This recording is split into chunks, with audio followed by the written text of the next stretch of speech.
The story I heard was how I became a co-director on Mulan was that literally after The Lion King, and of course it's a huge success, and Rob as the director is looking like the golden boy, cannot do no wrong. And he was walking out to the parking structure with Tom Schumacher, who was then the vice president of feature animation and head of development. And Tom turns to Rob and says, "You know, we got this new movie coming out, The Legend of Mulan, or Legend of Fa Mulan, as it was called back then. Barry Cook is directing, and we're looking for a co-director, somebody from the animation side, probably to balance his skills as an effects animator.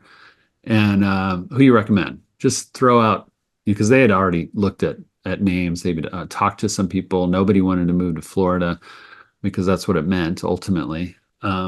And Rob said, "Well, what about Tony Bancroft? I know he wants to direct."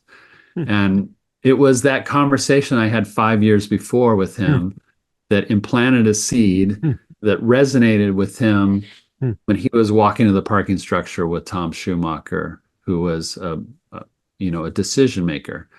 And Tom just kind of looked at him and said, we hadn't Hmm. thought of that name. Okay. And literally it was out of the blue, but it was because of Rob and making that connection with him years before and proving myself and working hard and all that kind of stuff too. And working under him on Pumbaa. And he saw me rise in my leadership skills that gave him the confidence to recommend me. And everything went into place after that. And I got asked to be on a co-director, and it totally surprised me. Like literally, I don't know, it was probably weeks later after that conversation, I get a call into Tom Schumacher's office. It felt like being called into the principal's office. I had never been into his office or had a one-on-one conversation really with him, hardly at all. And so for me to call, and I went home and I told my wife, I said, on Friday, they want me to come in and see Tom Schumacher. I said, it's one of two things. I'm either canned and I'm going to get my pink slip, because that always happened on Fridays. You know, they wanted you to like quietly go away into the night. And then by Monday, everybody's like, "Where's Tony?" Oh, didn't you hear? He got laid off.